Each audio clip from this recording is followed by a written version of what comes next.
ನಮಸ್ಕಾರ ಸ್ನೇಹಿತರೆ, ನನ್ನ ಯೂಟ್ಯೂಬ್ ಚಾನಲ್ಗೆ ನಿಮಗೆಲ್ಲ ಹೃತ್ಪೂರ್ವಕವಾದ ಸ್ವಾಗತ. ನಾನು ಮೆಟಾಲಜಿಕಲ್ ಇಂಜಿನಿಯರ್ ಮತ್ತು ಈ ಚಾನಲ್ನಲ್ಲಿ ಮೆಟಲರ್ಜಿ ಹಾಗೂ ಏರೋಸ್ಪೇಸ್ ಲೋಕದ ಅದ್ಭುತ ವಿಷಯಗಳನ್ನು ಸರಳ ಕನ್ನಡದಲ್ಲಿ ವಿವರಿಸುತ್ತೇನೆ. ಸ್ನೇಹಿತರೆ, ವಿಮಾನಗಳು ಹೇಗೆ ಹಾರುತ್ತವೆ, ಜೆಟ್ ಇಂಜಿನ್ ಹೇಗೆ ಕೆಲಸ ಮಾಡುತ್ತದೆ, ರಾಕೆಟ್ಗಳಿಗೆ ಯಾವ ಲೋಹವನ್ನು ಬಳಸುತ್ತಾರೆ, ಹೀಟ್ ಟ್ರೀಟ್ಮೆಂಟ್ ಎಂದರೇನು, ಸ್ಟೀಲ್ ಅಲ್ಯೂಮಿನಿಯಂ ಸೂಪರ್ಲಾಯ್ಸ್ ಗಳ ವಿಶೇಷತೆ ಏನು, ಇಂತಹ ಎಲ್ಲ ಪ್ರಶ್ನೆಗಳಿಗೆ ವೈಜ್ಞಾನಿಕವಾಗಿ ಆದರೆ ಎಲ್ಲರಿಗೂ ಅರ್ಥವಾಗುವ ರೀತಿಯಲ್ಲಿ ಉತ್ತರ ನೀಡುತ್ತೇನೆ. ಸ್ನೇಹಿತರೆ, ವಿದ್ಯಾರ್ಥಿಗಳಿಗೆ, ಇಂಜಿನಿಯರ್ಗಳಿಗೆ ಹಾಗೂ ಉದ್ಯೋಗಕ್ಕೆ ತಯಾರಿ ಮಾಡುತ್ತಿರುವವರಿಗೆ ಮತ್ತು ವಿಜ್ಞಾನದಲ್ಲಿ ಆಸಕ್ತಿ ಹೊಂದಿರುವವರಿಗೆ ಎಲ್ಲರಿಗೂ ಈ ಚಾನಲ್ ಉಪಯುಕ್ತವಾಗಿರುತ್ತದೆ. ಬನ್ನಿ, ವಿಜ್ಞಾನ ಮತ್ತು ಇಂಜಿನಿಯರಿಂಗ್ ಲೋಕದ ಈ ಅದ್ಭುತ ಪ್ರಯಾಣವನ್ನು ಒಟ್ಟಿಗೆ ಆರಂಭಿಸೋಣ. ಸ್ನೇಹಿತರೆ, ಮೊದಲಿಗೆ ಏರೋಸ್ಪೇಸ್ ಎಂದರೇನು? ಏರೋಸ್ಪೇಸ್ ಎಂಬುದು ವಿಜ್ಞಾನ ಮತ್ತು ಇಂಜಿನಿಯರಿಂಗ್ ಕ್ಷೇತ್ರವಾಗಿದ್ದು, ಭೂಮಿಯ ವಾತಾವರಣದಲ್ಲೂ ಮತ್ತು ಬಾಹ್ಯಾಕಾಶದಲ್ಲಿ ಕಾರ್ಯನಿರ್ವಹಿಸುವ ವಾಹನಗಳ ವಿನ್ಯಾಸ, ಅಭಿವೃದ್ಧಿ, ಪರೀಕ್ಷೆ ಮತ್ತು ಕಾರ್ಯಾಚರಣೆ ಇದರ ಮೇಲೆ ಕೇಂದ್ರಿತವಾಗಿದೆ.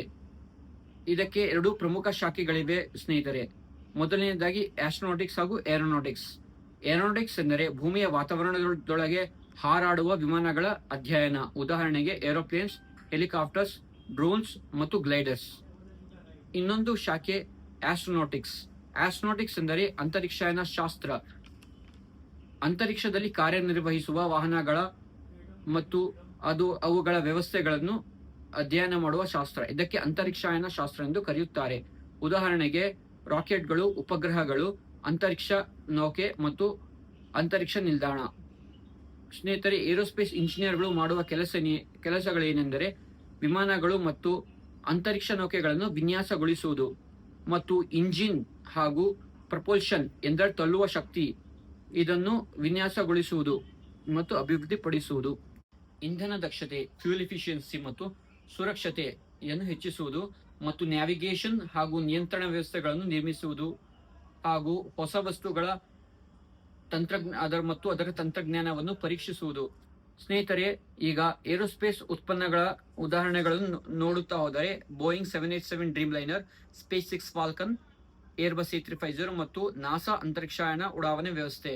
ಸ್ನೇಹಿತರೆ, ಸರಳವಾಗಿ ಹೇಳುವುದೇನೆಂದರೆ ಏರೋಸ್ಪೇಸ್ ಎಂದರೆ ಆಕಾಶದಲ್ಲಿ ಹಾರುವ ಎಲ್ಲ ವಸ್ತುಗಳ ಸಂಬಂಧಪಡಿಸಿದ ಉದ್ಯಮ ಮತ್ತು ಅಧ್ಯಯನ ಕ್ಷೇತ್ರವಾಗಿದೆ. ಇದರಲ್ಲಿ ಆಕಾಶದಲ್ಲಿ ಹಾರುವ ವಿಮಾನಗಳಿಂದ ಹಿಡಿದು ರಾಕೆಟ್ಗಳು ಮತ್ತು ಉಪಗ್ರಹಗಳು ಎಲ್ಲವೂ ಸೇರಿವೆ. ಸ್ನೇಹಿತರೆ, ಈಗ ಲೋಹಶಾಸ್ತ್ರ ಬಗ್ಗೆ ತಿಳಿಯೋಣ.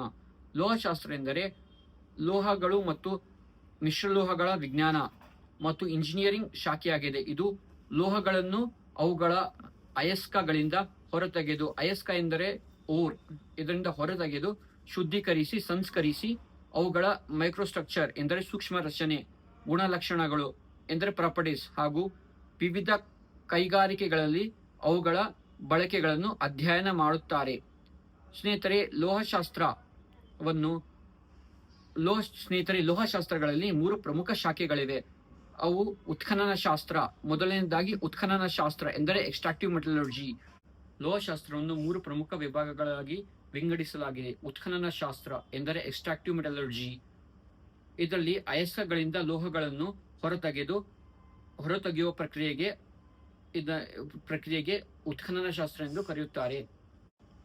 ಸ್ನೇಹಿತರೆ, ಎರಡನೇ ವಿಭಾಗ ನೋಡುವುದಾದರೆ ಭೌತಿಕ ಲೋಹಶಾಸ್ತ್ರ. ಇದನ್ನು ಫಿಸಿಕಲ್ ಮೆಟಲರ್ಜಿ ಎಂದು ಕರೆಯುತ್ತಾರೆ. ಲೋಹಗಳು ಮತ್ತು ಮಿಶ್ರಲೋಹಗಳ ಸೂಕ್ಷ್ಮ ರಚನೆ ಎಂದರೆ ಮೈಕ್ರೋಸ್ಟ್ರಕ್ಚರ್ ಮತ್ತು ಗುಣಲಕ್ಷಣಗಳು ಎಂದರೆ ಪ್ರಾಪರ್ಟೀಸ್ ಅದರ ಅಧ್ಯಯನ ಮಾಡುತ್ತಾರೆ. ಮತ್ತು ಲೋಹಗಳ ವರ್ತನೆ, ತಾಪ ಸಂರಕ್ಷಣೆ ಎಂದರೆ ಹೀಟ್ ಟ್ರೀಟ್ಮೆಂಟ್, ಹಂತ ಪರಿವರ್ತನೆ ಎಂದರೆ ಫೇಸ್ ಟ್ರಾನ್ಸ್ಫಾರ್ಮೇಷನ್ಸ್ ಹಾಗೂ ಯಾಂತ್ರಿಕ ಗುಣಲಕ್ಷಣಗಳ ಅಧ್ಯಯನ ಮಾಡುತ್ತಾರೆ. ಸ್ನೇಹಿತರೆ, ಈಗ ಮೂರನೇ ವಿಭಾಗ ನೋಡುವುದಾದರೆ ಅದನ್ನು ಮೆಕ್ಯಾನಿಕಲ್ ಮೆಟಲರ್ಜಿ ಎಂದು ಕರೆಯುತ್ತಾರೆ, ಎಂದರೆ ಯಾಂತ್ರಿಕ ಲೋಹಶಾಸ್ತ್ರ. ಈ ಉಪಶಾಖೆಯು ಲೋಹಗಳ ಭೌತಿಕ ಬಲಗಳಿಗೆ ಹೇಗೆ ಪ್ರತಿಕ್ರಿಯಿಸುತ್ತವೆ ಎಂಬುದು ಅಧ್ಯಯನ ಮಾಡುತ್ತಾರೆ. ಇದು ಒತ್ತಡ, ಸ್ಟ್ರೆಸ್ ಉಂಟಾದ ಲೋಹಗಳ ಸ್ಥಿತಿಸ್ಥಾಪಕ ಎಂದರೆ ಎಲಾಸ್ಟಿಸಿಟಿ, ಮೃದುಪಾಯತೆ ಎಂದರೆ ಮ್ಯಾಲಿಬಿಲಿಟಿ ಹಾಗೂ ಒತ್ತಡ ಆದಿಗಳಲ್ಲಿ ರಚನಾತ್ಮಕ ಕಾರ್ಯಕ್ಷಮತೆ ಎಂದರೆ ಸ್ಟ್ರಕ್ಚರಲ್ ಪರ್ಫಾರ್ಮೆನ್ಸ್ ಇದರ ಮೌಲ್ಯಮಾಪನೆ ಮಾಡುತ್ತಾರೆ. ಈ ಅಧ್ಯಯನವು ಅಭಿಯಾಂತ್ರಿಕರಿಗೆ ಎಂದರೆ ಇಂಜಿನಿಯರ್ಸ್ಗೆ ಕಾರುಗಳು, ವಿಮಾನಗಳು ಮತ್ತು ಕಟ್ಟಡಗಳಲ್ಲಿ ಸುರಕ್ಷಿತ ಹಾಗೂ ವಿಶ್ವಾಸಾರ್ಹ ಲೋಹದ ಭಾಗಗಳನ್ನು ವಿನ್ಯಾಸಗೊಳಿಸಲು ಸಹಾಯ ಮಾಡುತ್ತವೆ. ಸ್ನೇಹಿತರೆ, ಲೋಹಶಾಸ್ತ್ರ ಮೆಟಲರ್ಜಿ ಯಾಕೆ ಮುಖ್ಯ? ಬಹುತೇಕ ಎಲ್ಲ ವಾಣಿಜ್ಯ ವಸ್ತುಗಳು ಲೋಹಶಾಸ್ತ್ರಗಳ ಮೇಲೆ ಅವಲಂಬಿತವಾಗಿದೆ, ಏಕೆಂದರೆ ಶುದ್ಧ ಮೂಲಭೂತ ಧಾತುವು ದುರ್ಬಲವಾಗಿರುತ್ತದೆ ಅಥವಾ ಸುಲಭವಾಗಿ ಒಡೆಯುತ್ತವೆ. ಇದರ ಗುಣ ಹೊಂದಿರುತ್ತದೆ. ಇದಕ್ಕೆ ಬ್ರಿಟಲ್ನೆಸ್ ಎಂದು ಕರೆಯುತ್ತಾರೆ. ಆದ್ದರಿಂದ ಲೋಹಶಾಸ್ತ್ರಜ್ಞರು ಏನು ಮಾಡುತ್ತಾರೆ ಎಂದರೆ ವಿವಿಧ ಮೂಲ ಧಾತುಗಳನ್ನು ಒಟ್ಟಿಗೆ ಸೇರಿಸಿ ಅದನ್ನು ಮಿಶ್ರಲೋಹಗಳನ್ನಾಗಿ ತಯಾರಿಸುತ್ತಾರೆ. ಉದಾಹರಣೆಗೆ, ಕಬ್ಬಿಣ ಮತ್ತು ಕಾರ್ಬನ್ ಅನ್ನು ಮಿಶ್ರಣ ಮಾಡಿದಾಗ ಉಕ್ಕು ಸ್ಟೀಲ್ ತಯಾರಿಸುತ್ತಾರೆ. ಇದರ ಪರಿಣಾಮವಾಗಿ ಲೋಹಗಳು ಹೆಚ್ಚು ಬಾಳಿಕೆ ಬರುವಂತಾಗುತ್ತದೆ, ಹೆಚ್ಚು ದೃಢವಾಗುತ್ತವೆ ಹಾಗೂ ಹಗುರವಾಗುತ್ತವೆ. ನನ್ನ ಪ್ರಯತ್ನ ಇಷ್ಟವಾದರೆ ಲೈಕ್ ಮಾಡಿ, ಶೇರ್ ಮಾಡಿ ಹಾಗೂ ಕಮೆಂಟ್ ಮಾಡಿ ಸ್ನೇಹಿತರೆ.